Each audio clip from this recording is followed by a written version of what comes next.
Bangladeshi online প্ল্যাটফর্মে জনপ্রিয়তা যাদের হাত ধরে এসেছিল তাদের মধ্যে অন্যতম একজন হলেন জেফার।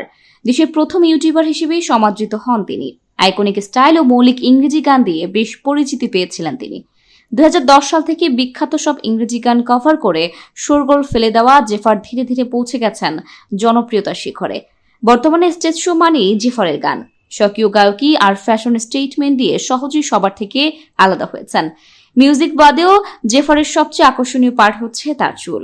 তার চুলের বিশেষ স্টাইলের জন্যই তিনি দর্শকদের কাছে আলাদাভাবে উপস্থিত হয়েছেন।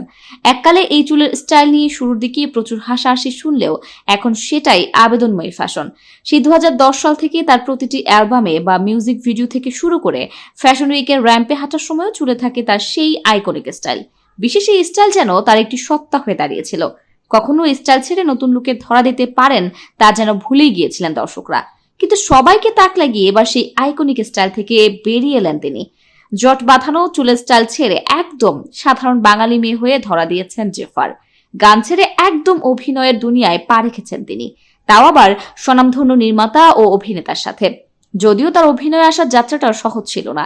একজন গায়িকা থেকে মডেল, তারপর এক্সিকিউটিভ প্রডিউসার, সব ধাপ পেরিয়ে নিজেকে ঝালাই করেছেন। বিভিন্ন ইউটিউবারদের সাথে ছোটখাটো কন্টেন্টে কাজ করা হলেও বিস্তর পরিসরে কাজ করা হয়নি তার। যাত্রাটা শুরু করেছিলেন মৌলিক ইংরেজি গান দিয়ে। অনেকগুলো একক অ্যালবাম রয়েছে তার। 2017 সালে স্টার সিনেপ্লেক্সের সহযোগিতায় প্রকাশিত হয় জেফারের প্রথম একক অ্যালবাম আনকেসড। এতে তার 9টি মৌলিক ইংরেজি গান রয়েছে। একই বছর বাংলাদেশ ভারত যৌথ প্রযোজনায় নির্মিত চলচ্চিত্র সেনাপতিতে ইংরেজি গান গেয়েছেন জেফার। নেমেসিস, ওয়ারফেজ, অর্থহীনের মতো দেশের বড় বড় ব্যান্ডগুলোর সঙ্গে প্রচুর স্টেজ শো করেছেন জেফার।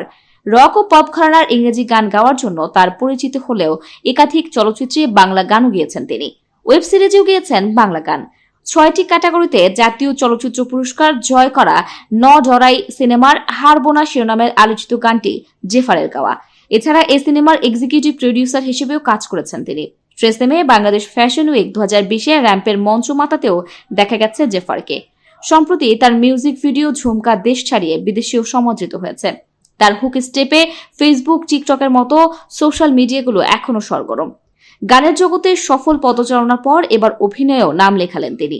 নিজের অধ্যবসায়, পরিশ্রম ও বিচক্ষণ চিন্তাই তাকে সব ধরনের সফলতার দিকে ধাবিত করছে। গান, নাচ, মডেলিং, পরিচালনা, অভিনয় সব মিলিয়ে যেন শোবিজের অলরাউন্ডার হিসেবে প্রতিনিয়ত ফুটিয়ে তুলছেন নিজেকে।